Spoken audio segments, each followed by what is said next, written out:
Olá, meu nome é Tânia Barros. A você que está ouvindo pelo podcast ou assistindo vídeo no YouTube, seja muito bem-vindo ao canal Loucos por Biografias.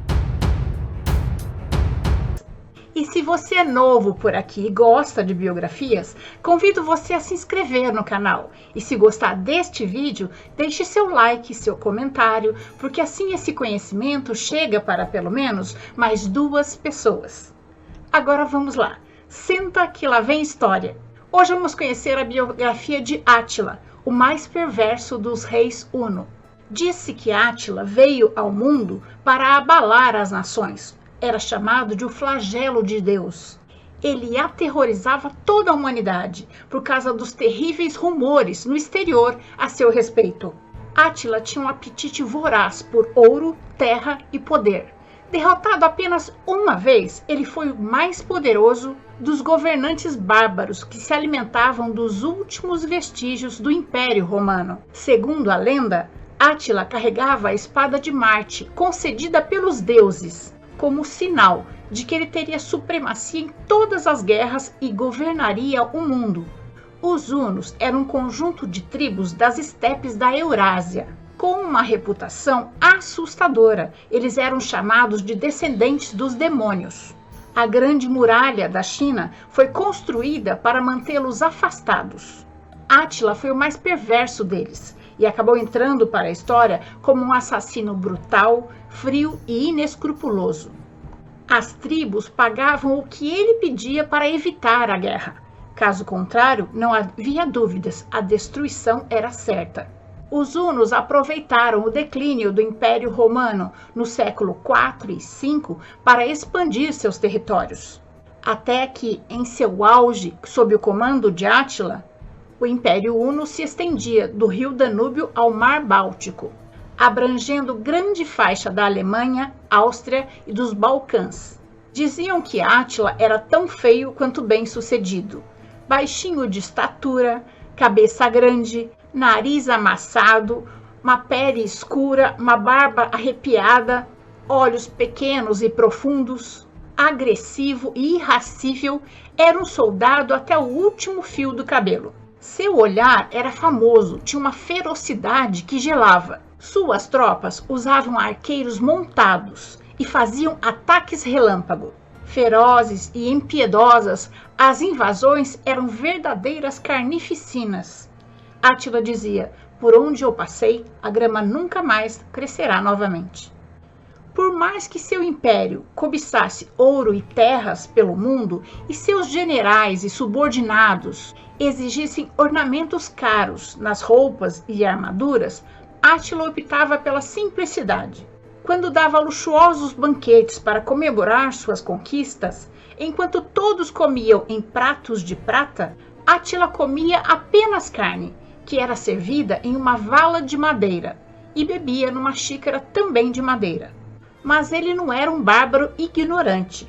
Átila nasceu no ano de 406 a.C., na planície da Hungria, numa família poderosa do norte do Danúbio. Era filho do rei Mandiazic, descendente de tribos nômades vindas da Ásia Central de origem mongol. Era sobrinho de Oktar e Hua, que foram responsáveis pela construção do Império Huno. Recebeu instruções desde cedo. Aprendeu arco e flecha, espada, hipismo, estratégia, diplomacia e falava e lia textos góticos e latinos. De acordo com a tradição huna, Átila costumava beber e negociar montado no lombo de um cavalo. Quando estava em seu acampamento, era entretido por um bobo, um anão ou uma de suas jovens esposas. Em 434 a.C., o tio de Átila faleceu, o rei Hua, e deixou Átila e seu irmão mais velho, Bleda, no comando de todas as tribos hunas.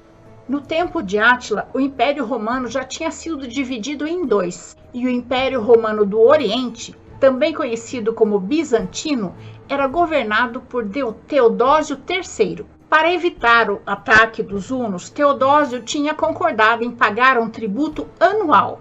Mas quando deixou de cumprir os pagamentos, Átila invadiu o território bizantino, apossando-se de várias cidades importantes, inclusive Belgrado, e destruiu-as. Após uma frágil e intranquila trégua no ano de 442, Átila atacou novamente no ano seguinte, arruinando várias cidades ao longo do Danúbio e massacrando seus habitantes.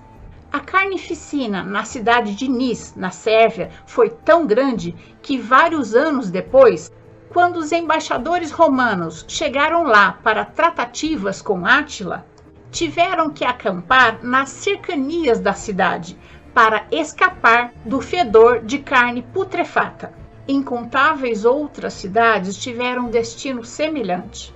De acordo com os relatos da época, a matança e o derramamento de sangue era tão grande que não tinha como contar os mortos. Os hunos pilharam igrejas e mosteiros e assassinaram monges e virgens. Constantinopla só foi poupada porque os batalhões de Átila não conseguiram penetrar as muralhas da capital.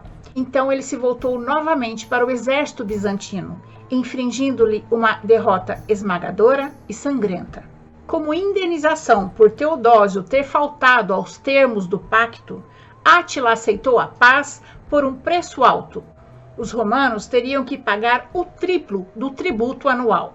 Então, por volta de 445 a.C., seu irmão mais velho, Bleda, foi assassinado, certamente por ordem de Átila, que ficou como o único rei e indiscutível senhor dos hunos.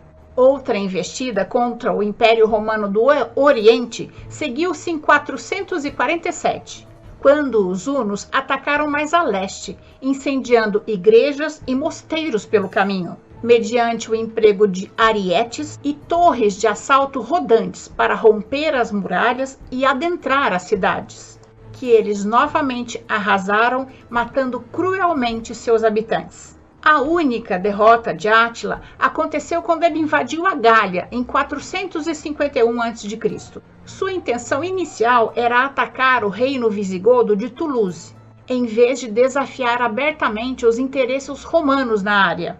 No entanto, em 450 a.C., Honória, irmã de Valentiniano III, imperador romano do Ocidente, que tinha sido prometida a um senador romano contra a sua vontade, enviou ao rei huno um pedido de ajuda, juntamente com o seu anel de noivado. Mas Átila interpretou isso como uma proposta de casamento e exigiu como dote metade do Império Romano do Ocidente. Como os romanos se recusaram, Átila invadiu a Gália com um exército enorme. Em resposta, o general romano Flávio Aécio combinou suas forças com a dos visigodos para resistir à invasão dos hunos. Os exércitos rivais degladiaram-se em Orleans. Morreram milhares de homens de ambos os lados, e os hunos foram forçados a se retirar. Mas a derrota não acabou com a campanha militar de Átila. Mesmo com uma tropa bem menor, seus homens eram ágeis e vorazes. Os exércitos de Átila invadiram a Itália e saquearam e incendiaram ainda mais cidades e vilas, incluindo Pádua, Verona, Bérgamo, Brécia e Milão. Apenas um surto de doença entre as tropas de Átila freou sua campanha. Mas na primavera ele já estava prestes a tomar Roma, onde o imperador Valentiniano III estava refugiado. Foi preciso que o Papa Leão I fizesse um apelo emocionado a Átila para que não saqueasse a cidade. E o huno concordou. Roma foi poupada e ele deixou a Itália. Seus interesses voltaram-se para o Império do Oriente, mas não chegou a efetuar nova invasão. Átila morreu repentinamente no ano de 453 a.C. A morte bizarra de Átila em nada faz pensar que se trata da última ação de um homem da sua estatura.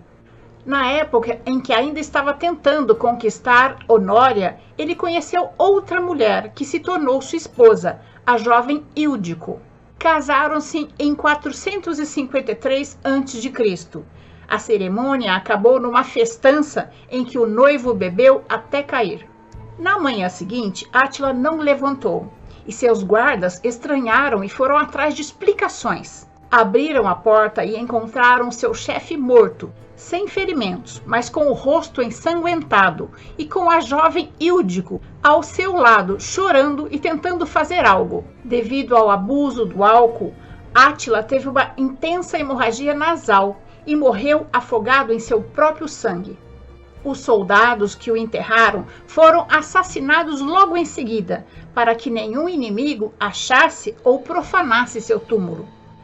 Não há registro de que Átila tenha deixado descendentes ou sucessores. Sem um grande líder, o Império Huno perdeu forças e se desintegrou. E essa é a nossa história de hoje. Antes de terminarmos, eu quero agradecer as apoiadoras do canal no Catarse, Priscila Figueiredo e Juliana da Hipermed. Muito obrigada pela contribuição. E se você também quiser apoiar o canal, é só acessar o link do Catarse, logo embaixo na descrição da biografia. As contribuições podem ser feitas a partir de R$10 mensais. Eu espero ter contribuído para que seu dia seja bom.